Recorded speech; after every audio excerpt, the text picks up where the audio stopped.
Hello there, friends. Before we jump into it, if you like what we do here on cPDH.guide, the YouTube, and you want to support us in a free way, because, you know, that's what friends do, hit that like, hit that subscribe, even share the damn thing. All right, on to the show. Been a long day. Let's have some fun. Hello out there, Internet. I know, isn't that just an interesting roll-up? Hello, Internet.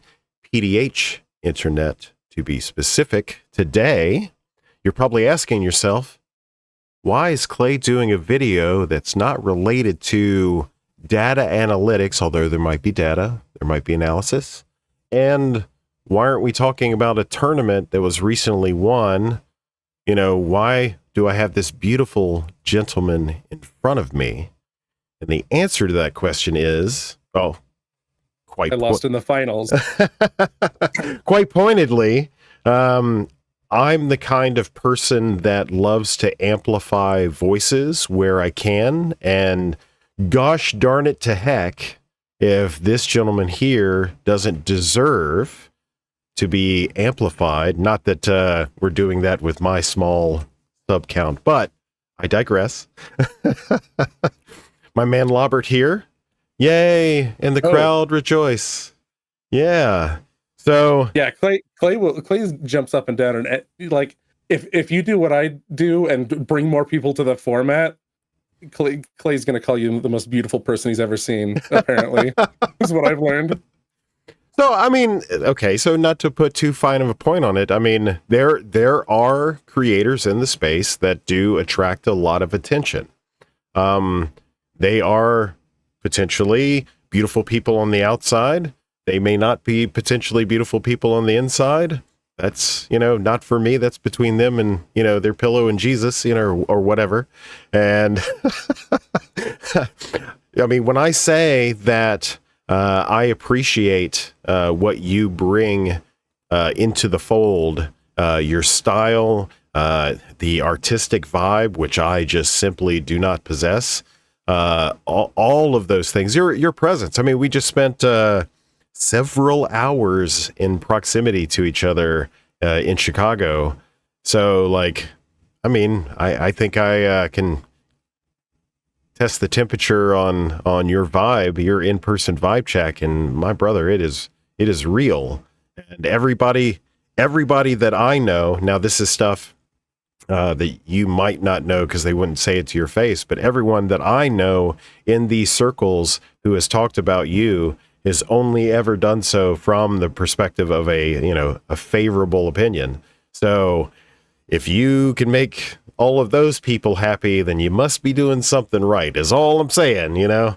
So, yeah. I guess so. I guess they're not actually, I guess you wouldn't tell me, but in my head, they're always like, why would Lobbert say that? Like, I'm always coming out here with like, what's the hottest take I can feasibly say, you know? But I think people like it when you express opinions, I guess. Yeah, and those are really necessary, I believe, because in this world driven by snippets and, you know, short attention spans, you have to reach out there and grab them and draw them in and hopefully hold them, which we'll see. So today I want to talk about Pauper Commander, but not necessarily from the perspective of this thing that just happened or this body of work that we've been collecting, you know, via submissions or whatever, all that. I want to talk about high power players. I want to talk about not enfranchised competitive players, people that come from like Legacy or CDH or 60 card Pauper, you know, those real, dare I say, venomous, you know, types of environments where you necessarily have to have, like, you know, the eye of the tiger and all of that to be, you know, sustaining in those environments.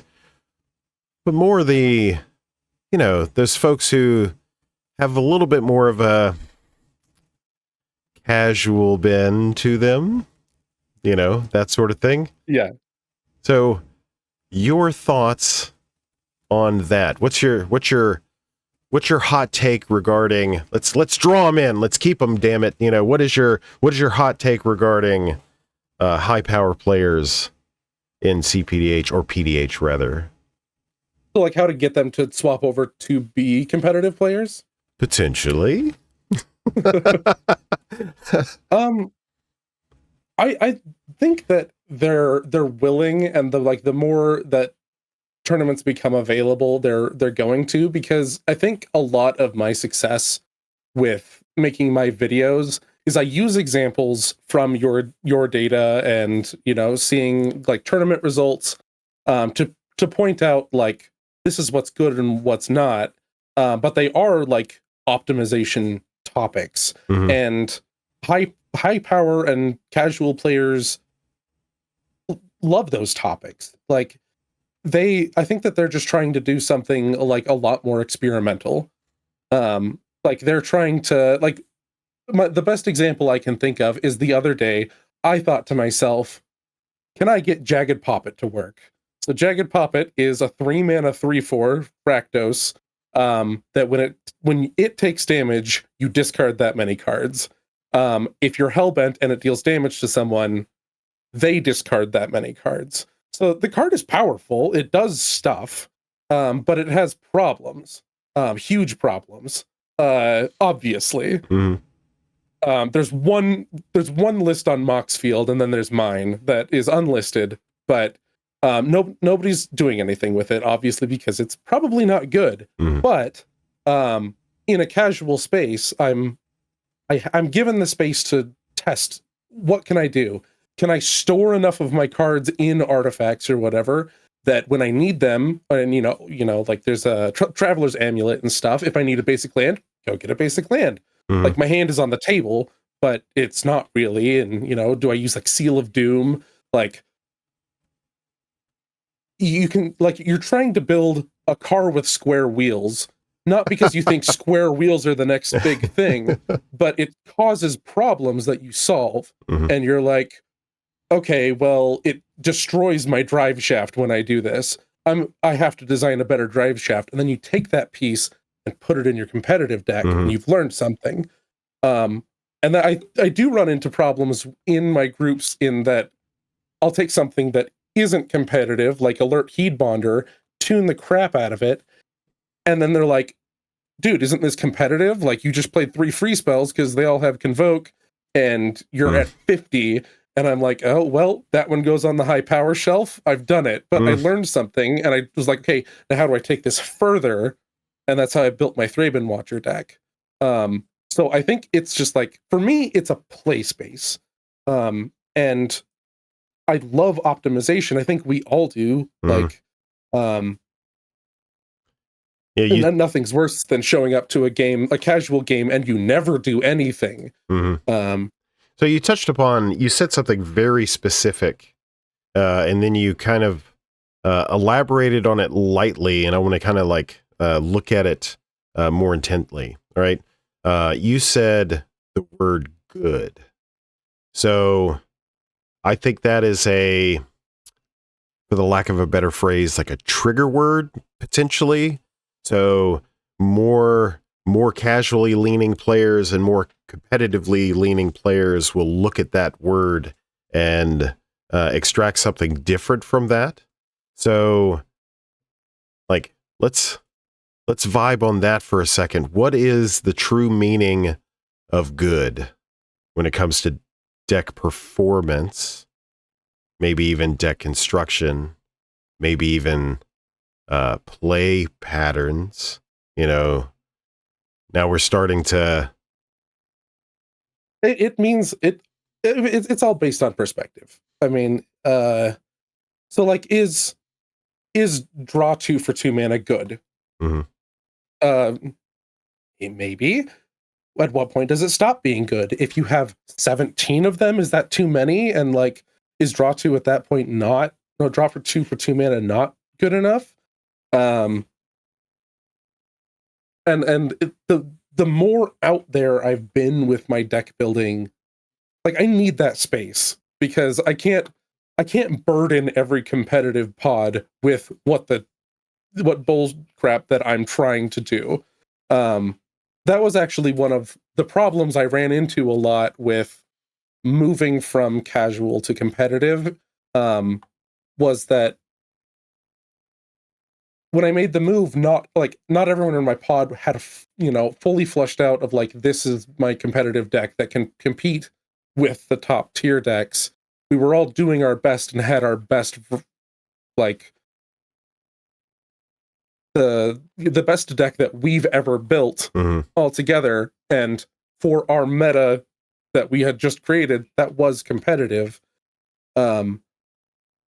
But us all being brewers that were trying to figure stuff out, nobody was immediately like, let's jam in Dargo and Loyal Subordinate, and like, so our bar wasn't,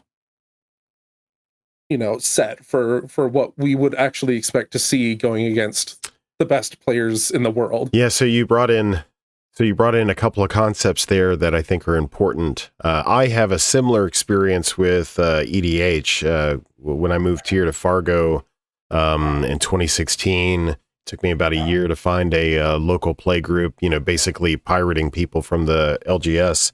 And we started out as, high-powered EDH players, and then a couple of us got some decent paying jobs with a little bit of disposable income. And then, we started buying the new Moxen and, all the, pieces. And then we had a little bit more disposable income and we started buying some of the older pieces, and it became somewhat of an internal arms race. And that actually kind of started my journey into creating the tryhards, being a cDH content creator and all of that. So looking at the local meta arms race and how that propels players based on, how they're competing. But then that word meta is so interesting because reduced down to its smallest number, it's your 4-player pod at your house or wherever you play. And like you said, quite appropriately, I believe, is when 4 people are sitting down and building decks and brewing decks, and you have this continuous process improvement happening where, okay, Timmy played this card last game that wrecked us. So, okay, he's not going to stop playing that. So I need to play something that's, antithetical to that. So now we start getting into, then you start getting into this weird thing, it's not even like even power based. It's like someone invites a foil to the game plan that you have, and now you have to find a way to counteract that or circumvent that. And it's just one of those deals that in your local play group, now you're making that the most competitive experience that you can have between the 4 of you.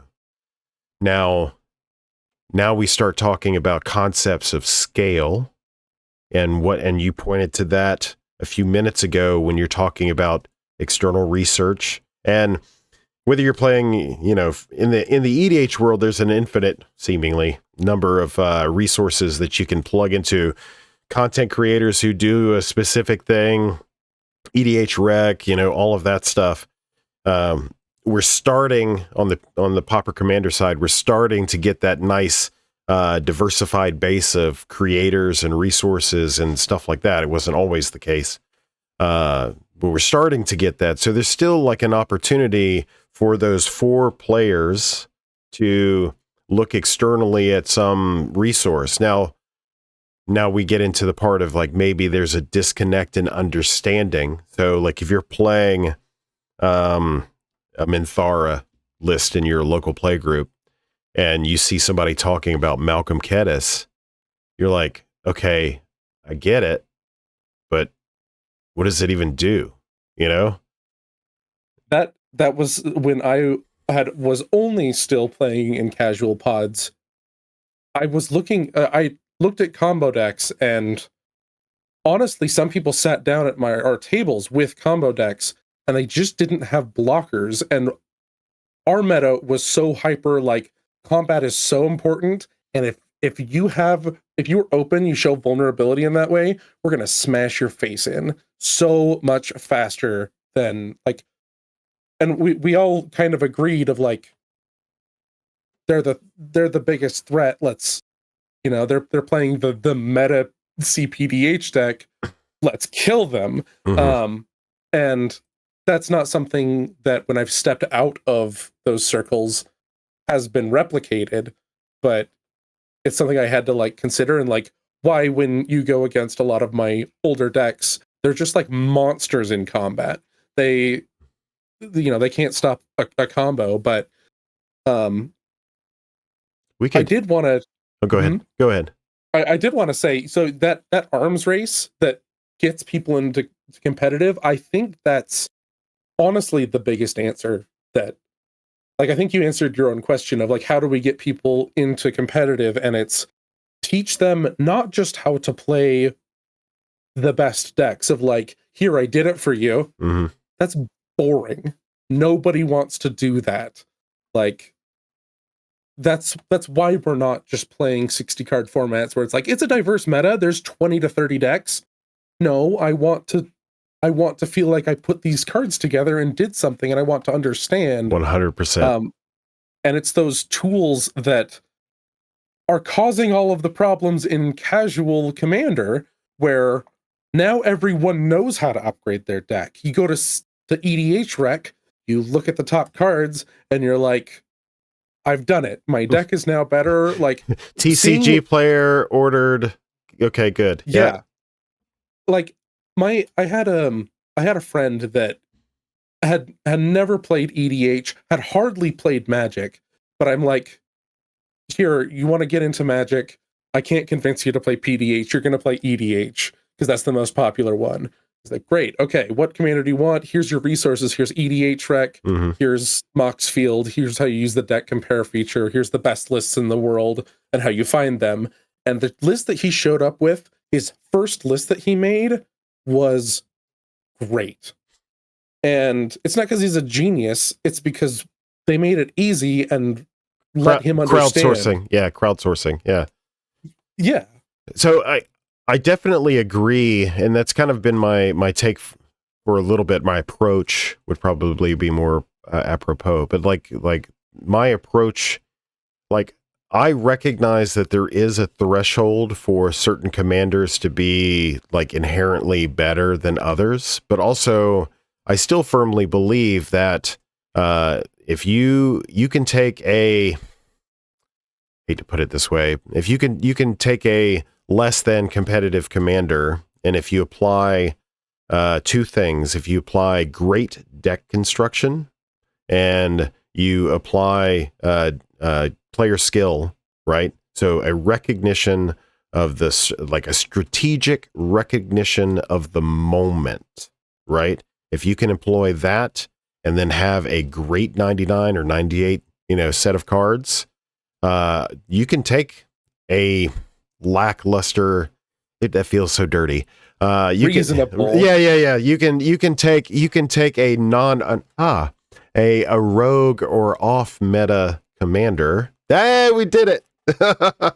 you can take those items and you could probably put together something, serviceable would be the military term for that, So I think there's potential in that. Now, some could say, well, how about this?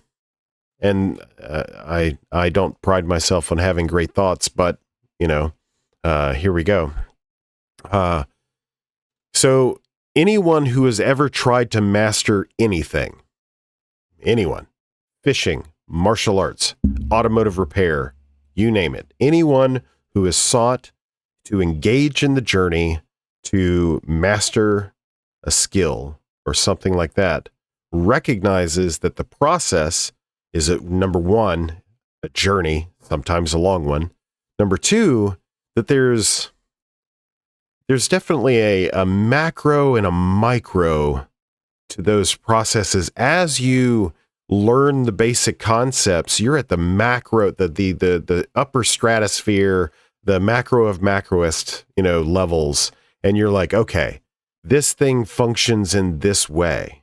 But as you dive deeper, become a student of the craft, you recognize that now we can start splitting hairs, right? And we can get into the minutia of why this is more advantageous in this situation versus, another situation, or, and use that for card evaluation, that in the moment strategic evaluation that we were just talking about. Like all of that is applicable, and it's a learned and developed skill set. So circling back to the resources that are out there, that's the macro, baby. That's the crowdsource. That's what everybody's like attributed as good. You could see.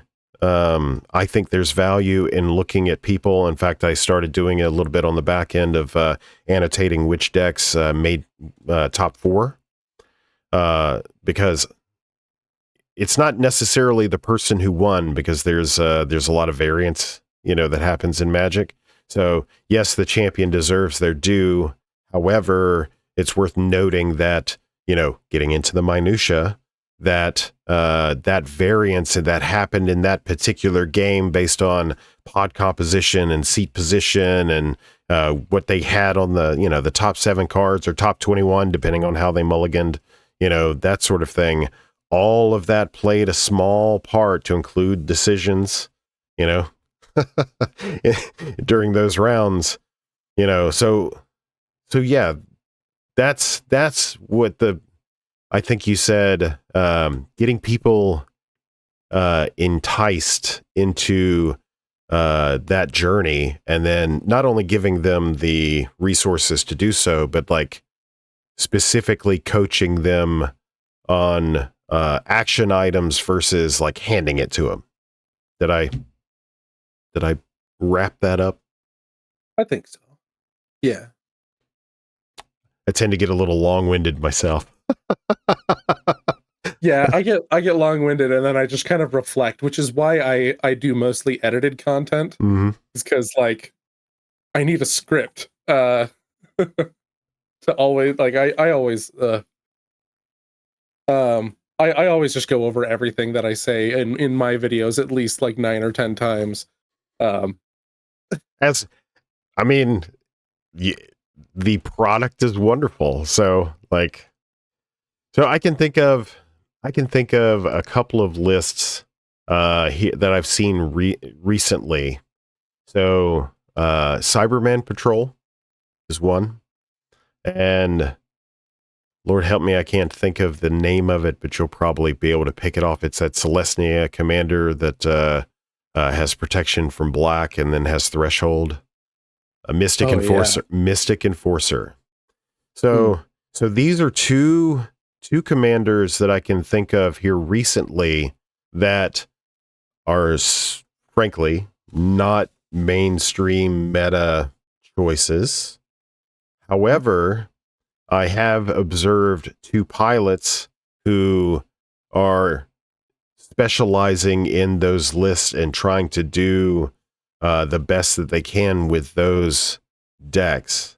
And I think they serve as really good examples of people who are engaging with an idea, a concept for a deck, and then trying to lift it up to a certain level by, the card choices that they're making.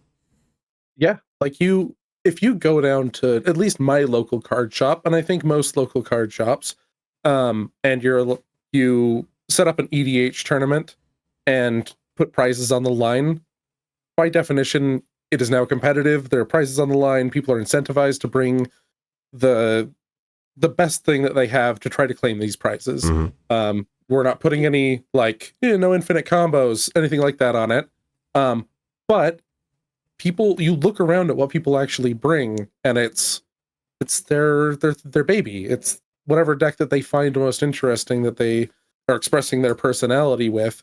And I think we need to not limit so much what we call like this is competitive, this meta right here, this is the only competitive meta. I think it's important that when you're testing that you have like, okay, well, we can't all be super special different guy right now. Maybe you play your Dargo deck right now. Maybe you play this other thing, like I said before, to get relevant testing in. But I mean, that's the way I see the future of cPDH is honestly kind of like the lower tables. The first couple of rounds are going to be just a lot more people just showing up to have fun. Mm-hmm. So I use a lot of martial arts analogies because I taught martial arts for about 15 years. And the best way I can put it, because everybody understands Karate Kid, no matter what generation you're from. If you're watching Daniel LaRusso doing a crane kick, right, and you see him do it a couple of times, then you know that his gimmick, his bag, his thing, his plan is to eventually put out a crane kick, right? So if you know what that is going into it, then you can prepare yourself to defend against said maneuver. So I, like you, agree that, and this is kind of like the real reason why I'm not a huge fan of tier lists, because they do seem to, aggregate thought around like, oh, this is the best. If you're not playing the best, that sort of thing.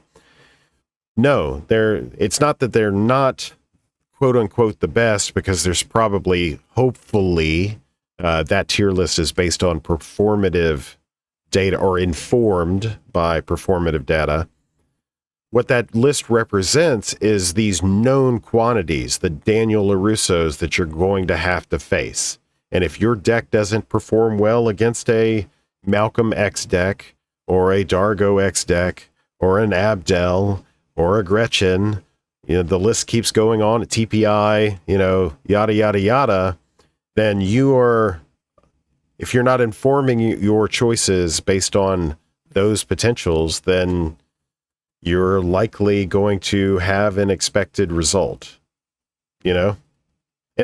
unless something that you're doing is naturally counter to those decks, which, I just named a wide variety of options there. So yeah, and there's a lot of fun to be had in searching for that silver bullet, that deck that's like the perfect puzzle piece shape, a lot like the protection from black creature that you were talking about earlier is like, that's a very interesting question to me. Maybe one of the most interesting questions posed by a deck at that tournament is pro black just enough? Like, is commander damage and like just dodging this like one of the best removal colors we have, and then just like, yeah, I'll help some with these like game-ending threats, but mostly I'm just here, and if the game goes on long enough, then I have this advantage against the decks that help the game go long. Like, I love to see it, and it like all of it is interesting. The super competitive, like we've nailed down these lists. They pump out the most damage, and they set a bar for you to go over is interesting as well. And it's fun when you mix them all up. Like Mm-hmm. So looking at, because I don't know if said Cyberman Patrol player or the Mystic Enforcer player, I don't know for sure whether or not they had been informed by any of the various resources out there on the internet, content creators, what have you. These are unknowns to me, so I don't know what their process was. And one of the things that I love to discuss is how people prepare, especially when I do these tournament interviews. How do they prepare, what their game plan is for, ready that for battle? Not to quote Patton, but and I'm thinking I'm going to butcher it too. Something to the effect of the most well-intentioned battle plan falls apart at the first contact, or when the first shot is fired. Something to that effect. So how are we engaging in our plan, and then how are we maintaining our plan once we engage in those rounds. And when you're something, if you're watching this right now and you've never participated in a tournament before, virtual, in person, what have you, right? If you've never done that before, depending on the length of it, even a 3-round cut to finals is, a couple 5 hours. So you are, bound to your chair ish if it's virtual. Or you're stuck in an LGS with the crowd and the noise and all that stuff, and it's an environment that's different than your home pod, right?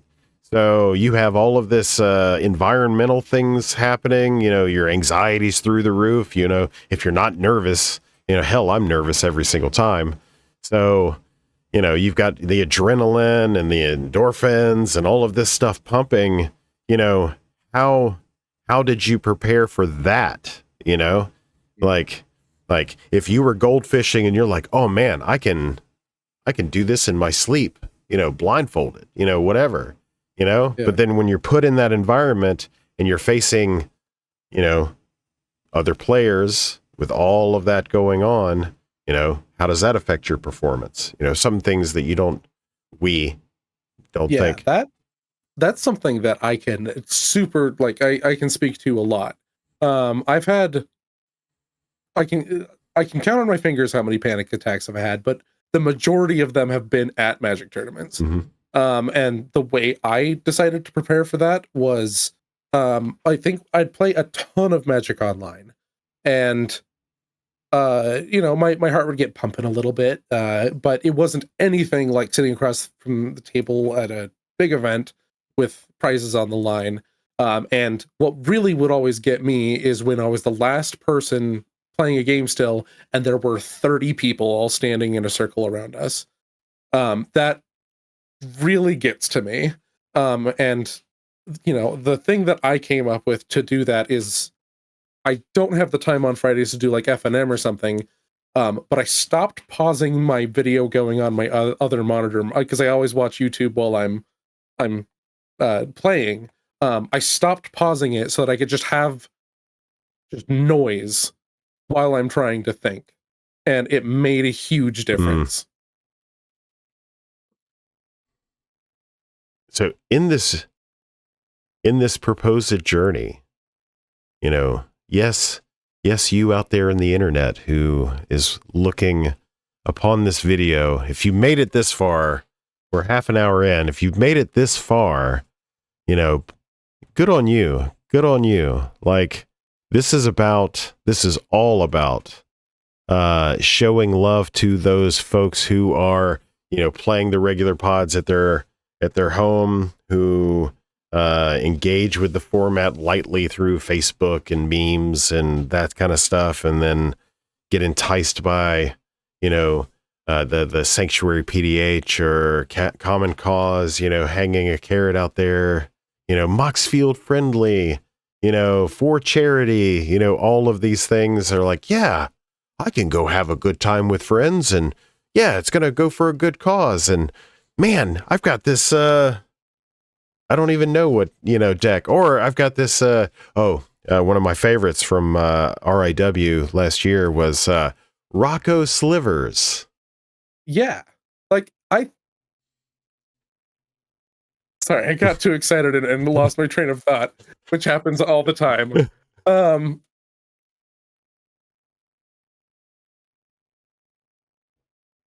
It's all right. It's all right. No, it'll come back. So yeah, I don't think anyone expected. Oh yeah, I got it right as you started talking. Of course, it's that even a deck with a low win percentage, like a 10% win rate, that's abysmal. But you only need to do 1 point of damage in some games to take the victory. I've seen people that are like, I'm out of the game. I never got past 4 lands. People are on 12. They're just smashing their dudes into each other, and they're like, "Oh, I actually have a galvanic blast and a whatever. You knocked out this other guy, and you just pop. Okay, I guess I win a game." you can show up and have fun, see other people do flashy things, and maybe you'll win. Mhm. Like, I think that's a lot of people that we should be trying to attract, and you're naturally, if you're in that position, you'll naturally want to improve and get better. I want Anyway, what? people. I want people to actually. I want people to join in the more competitive scene who meet the following like two prerequisites. Number one, they know their deck list in and out, back and forth, upside down, left-handed, right-handed. They know every single card. They know every single line because they built it. They didn't take, they may have taken somebody's recommendation for XYZ, but at the end of the day, they've got enough reps in, or maybe they're just that much of a savant that they know every card, every line, every out, right?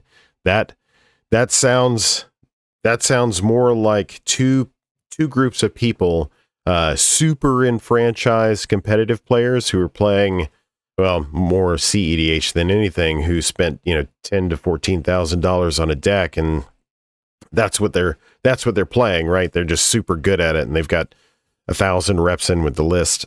But also, ironically, and more to the point of what we're talking about in this video, is that's also those high-powered players who, put together a concept and they're like, this is my jam. This is what I'm doing. I'm making Thopters. I'm making, XYZ.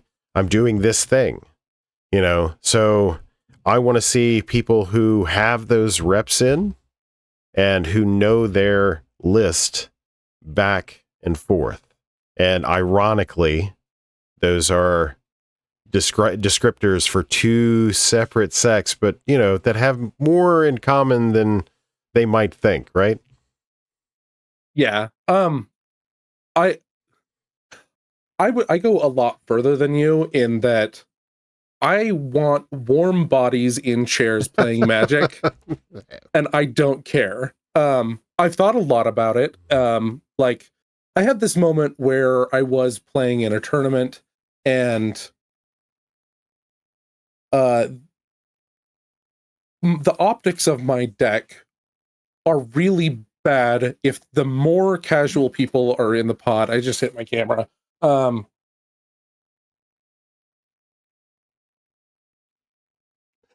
going to leave all this in. This is great. Yeah, great. You're just going to see the top of my head. I'm going to get down here even lower. So, Thraben Watcher, I'm going to call that deck a failure. Because whenever I was in pods that were like extremely powerful decks, I could get ignored more. But the more casual a deck was, the more it feared my deck because it was such a monster in combat that they'd be slamming into me because they're like, I can't beat you after you stop smashing this combo player over here. You're going to turn to me and I'm just not going to be able to handle you. I can't help you with that. And I think I had this moment where I was like, people just aren't competitive enough to like make my deck good. Mm-hmm. And I was like thinking, people aren't competitive enough. Like, what direction do I think this format is going to go? Is it going to be more people who are fanatically obsessed? Like, only the people that play the best decks are playing? Or do I think it's just going to be people wanting to have fun? And there's just a lot more people looking to have just a good time. I think you can have both. In fact, to kind of harp on my most competitive folks, I think it's frankly bullshit that some super competitive people will get really upset about what opposing play patterns, like what their opponents are doing or not doing. Now, there are some potentially legitimate criticisms about, tapping out or, what have you. But like the essence of sorry, not to, but the essence of that criticism, what have you, is, I mean, it's well intentioned, but it comes off a little douchey, you know? Yeah. So it's like, you never know what that player who tapped out is trying to do, what cards they had in their hand, where they assessed their position at the time. I mean, you can't disparage them for something that just comes out of nowhere because, it's unknown. I mean, sure, you can say like, you should study the meta, bro, and know, XYZ. I mean, sure, but like, you can't prepare for every single thing. So, I mean, you get into this weird thing where, super competitive players' criticism of other players' game actions gets a little tired, and it seeks to interfere with those vibes that we were talking about. And a more casually leaning player who is engaged in high-powered play, who brings their high-powered deck into a competitive environment. Maybe they've tweaked it a little bit to have a better shot, but like they haven't changed their attitude, right? They've changed their deck maybe, but they haven't changed their attitude. So like you said, they're engaging in the process under the good faith of like having fun and potentially winning some games. And that collision between the more douchebaggery sect of competitive folks and the good feeling, high-powered folks.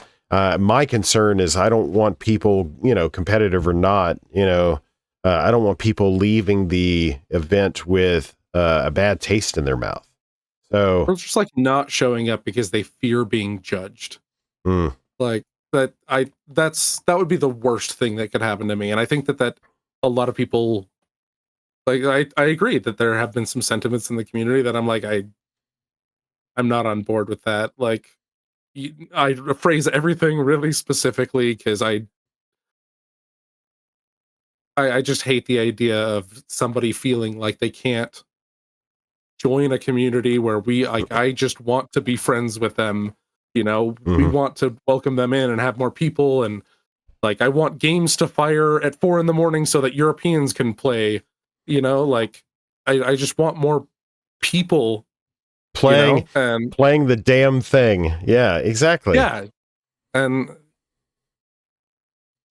it's just hard you can say what's best, like what you think is best, and correlate that. I do it all the time in my videos of saying like, this is what works. These are the top decks. We beat them. Like this is like, I'm not telling you this is exactly how you beat these decks. A lot of the time it's just like, this is how you improve your decks and why they are successful. And I make sure that all of the knowledge that I'm trying to give is applicable to, just the general, anyone can have access, that it'll be relevant to everyone's deck in some way, or like maybe consider a new commander or something like that jives better with that. And you never know. Like so the part about the variance that's kind of a son of a bitch is your matchup. If you bring an off meta rogue deck to a tournament, your first round matchup is probably your most important, because after that, as the most unlucky players and less skillful players and least constructed, decks, as those categories of things start to fall away, as you rise through, there's an opportunity that your matchups are great and you're just hitting every mark, and you take the whole thing down because you brought this rogue deck and it just happened to be lucky enough to get in this pod versus this pod.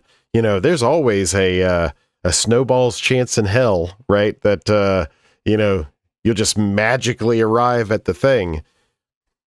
You'll have to, the real answer is you're going to have to put some work in to, prep for, certain things. But like, there's always an outside chance that somebody will show up and just like I didn't believe very much in that Loyal Apprentice deck. And I've had the distinct opportunity to play against that a number of times in Chicago. And boy, do I hate that. Yeah. And looking at that deck, like before I knew that it's banned in 1v1, right? Mm-hmm. So like it's obviously powerful, but I didn't think of that before I knew, I was like that deck. But yeah, it's winning through combat, through burn, and like I imagine that really did come down to like somebody tested something that they also didn't think was going to be the most successful, but they were interested in it. Mm-hmm. Yeah. And it's not that we don't have sweepers in the format. I will say that once you get into competitive circles, a lot of those sweepers begin to get pared down because one hits all non-pirates, and when you know it, one of the biggest threats in the format is a pirate, so chunk that one out the window. So you're left with the carbon copy that hits non-dragons. Okay, there's one. You've got the old standby Pestilence. Pestilence is kind of a complicated card because, you can't play it from behind. That's so Pestilence, Crypt Rats, things of that nature that have opportunities to, take big chunks and hit big. If you're in a lagging position, you can't really use that to get back even, or, it doesn't work that way. So being able to leverage the sweepers that we have to mitigate the threat, but also not eliminate your position, have them slingshot you. There's a whole swath of decks in those same colors that are also like not willing to accept that, like, most of my threats are 1 and 2 toughness, and those are symmetrical damage. Like, I'm not going to play that card. I'll just play something proactive in its place, or like, is it between that and a 2-mana draw 2? Like, maybe I'll just play that other one. I'll play some targeted removal, and then a deck comes in and is just like, oh, so no one thinks sweepers are good. Yeah, I guess I don't have to worry about them. Exactly. And so we always have, another important item for newer folks to remember is that nothing is static in the meta at the moment, the larger meta.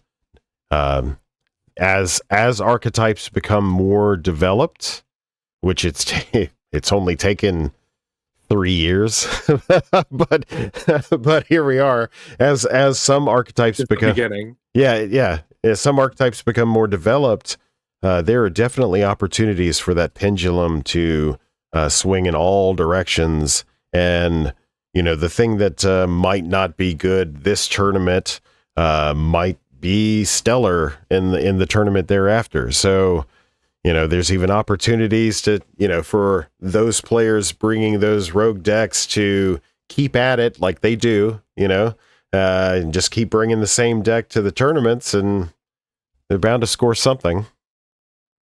Yeah, I mean, the biggest thing you can do is just roll the dice, just see, like, show up and enter a tournament, lose, that's fine. Mm-hmm. Like, or you might win a couple of games. You could go to the finals. You could win, and it's like I've done a crazier thing. I've done a lot of crazier things than roll 3 20s in a row on a d20, and that's at a 5% chance. And so if that's your 3 rounds, boom, like you've done it. Mm-hmm. You just have to allocate the time. I can imagine a million things worse than playing a bunch of Magic. Absolutely. So I think probably with there's a lot of room for a lot of room for casual players in competitive tournaments. Absolutely. And quite frankly, and I think I even said this on the PDH, speaking of the PDH bot, the last time that I was on there, at the time I was in the initial stages of trying to reinvent, I hate that word, reconceptualize, sure, reconceptualize what mid-range looked like in modern times and contemporary times. And I made the statement that I believe that casual players probably hold the key. More casual players probably hold the key to helping to unlock that archetype, because they have the ultimate consideration for what synergy means for a deck list. So to kind of like expand on that for those who don't know, combo decks want redundancy, other decks want synergy, right? So aggro decks are pretty much a combo deck. So aggro combo, they want redundancy. Same thing, predictable, over and over again, as quickly as possible, that sort of thing. Well, the synergy between the control and the mid-range, you know, being able to take as many, because often, unfortunately, those control and mid-range decks kind of fall outside of that blue X spectrum. So being able to find those opportunities to make repeated game actions in the same way that blue X decks do, you know, that's ultimately the trick. And I think that more casually leaning players already have that in the bag, because naturally they gravitate towards a keyword mechanic, card type, something like that. And they're always looking for those interlocking places. I think there's something that they're always also looking for is like, you show up at a casual table and you're going to find probably 4 value piles. Like I think mid-range and control are some of their favorite archetypes to build. Mm-hmm. I have my own theories for why those all, seem to always fall short, and Well, we've got about 8 minutes. I mean, okay. I mean, I'm writing a video right now about selecting a commander. So it's really at the top of my mind, and it really does seem to be how proactive you are. Is, you look at the top commanders, even for mid-range, and it's like, Dalek Squadron and like Sivris, which, like, okay, you're just doing 3 damage to the table in a different way again. We talked about how, like, Sir Conrad is another one. It's draining the table. And I think that's something that a lot of casual decks don't try to do. They just are like, okay, if I play enough cards that draw a card when they enter, I have an infinite source of creatures that are just, I have this army now. But value doesn't win games. Winning games wins games, Right. And I couldn't agree with you more, because I too am of the perspective that, so let's use your example of what's the name of that damn 2-mana black creature? Hell, we can even go with Sky Scanner, which is something I have off the top of my brain. A colorless artifact flying, it enters the battlefield, draws a card, right? And it's for 3, actually. It's not 2 mana, because 2 mana would be great. So yeah, you get a 1/1 flying creature that ETBs and draws a card. Man, I have won the lottery. Okay, now what?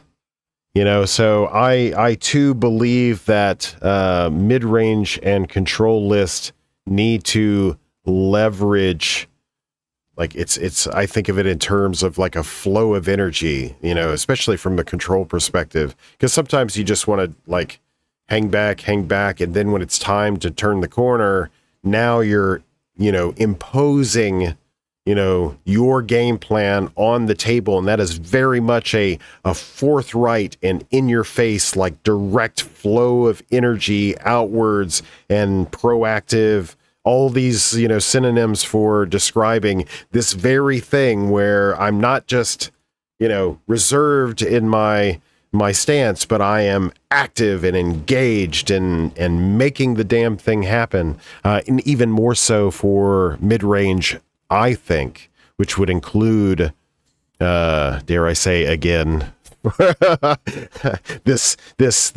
this opportunity for controlling those first couple of turns where control our combo usually runs free, you know? So I also think it's a problem with like by like how these things are often defined. So like to me, like what is a mid-range deck? The like my gut answer, I won't say that it's correct, is a deck with a lot of removal in it.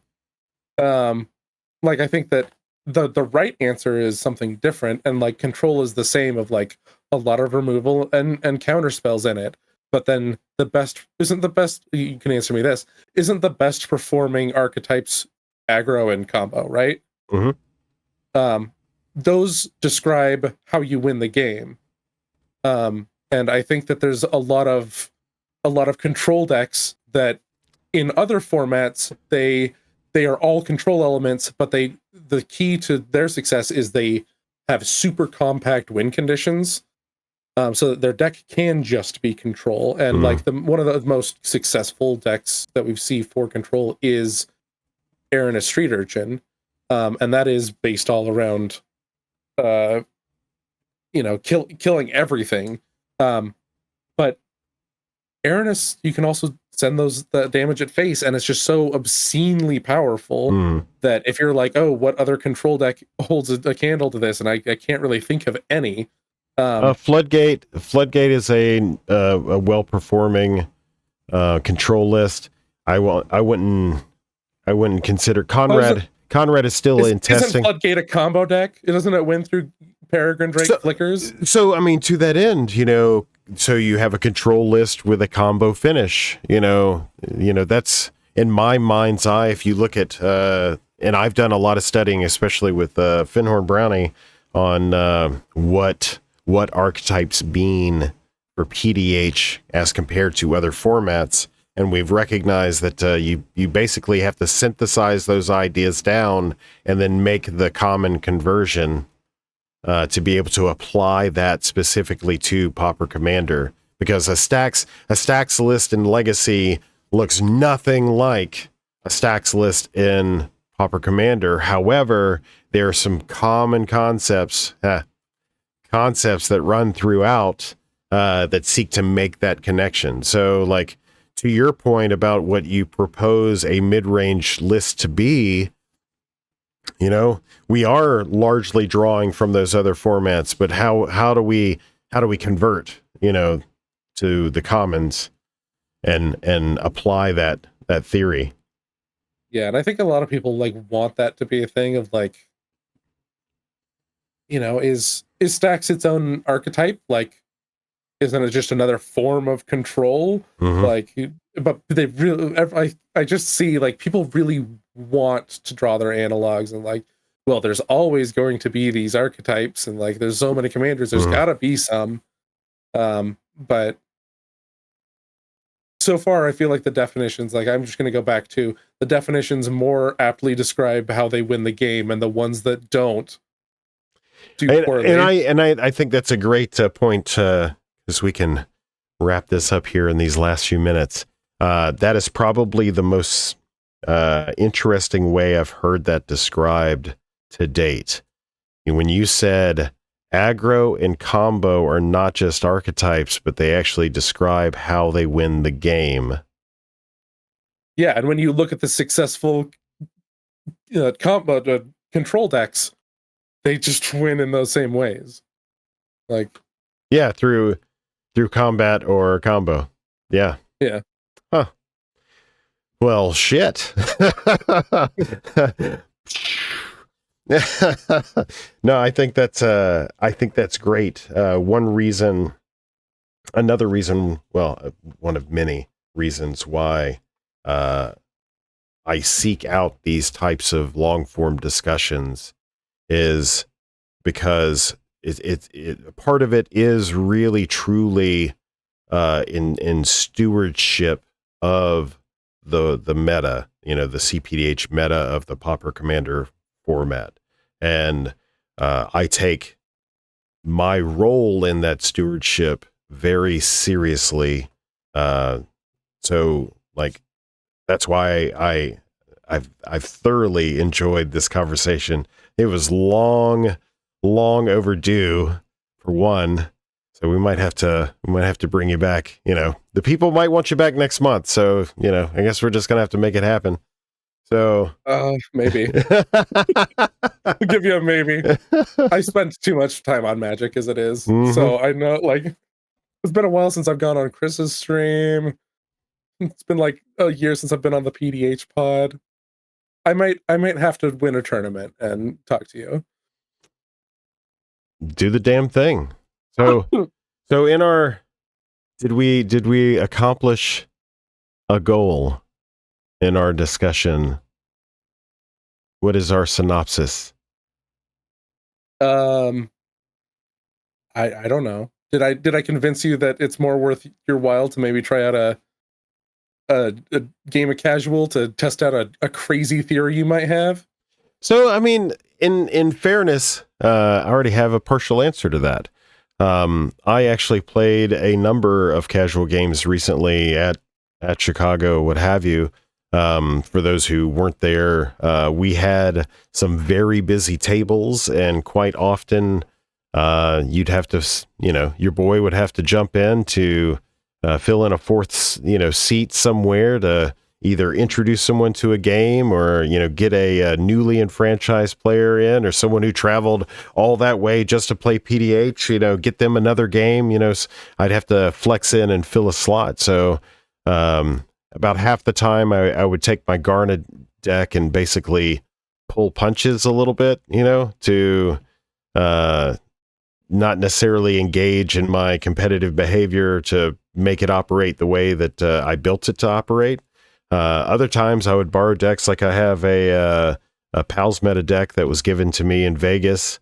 I'd play that one too. And speaking to your point of experimentation, I'm still in the process of playing that deck enough to know what I can do, because Pals Meta is so foreign.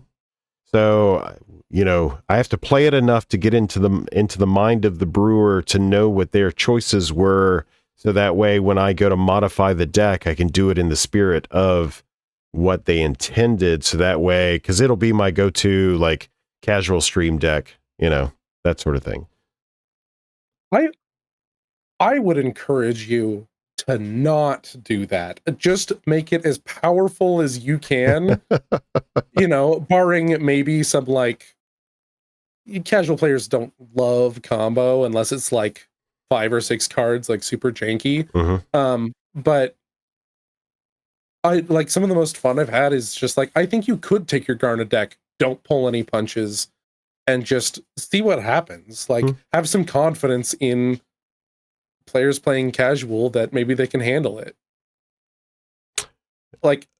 Somebody, I think it was Gilly, took Aranis, the tournament winning Aranis deck, into a casual pod on my stream. Mm-hmm. And it was very much 3 people playing Arc Enemy against the Aranis deck, but we did, and that Aranis deck didn't win at full power, playing as competitively as possible.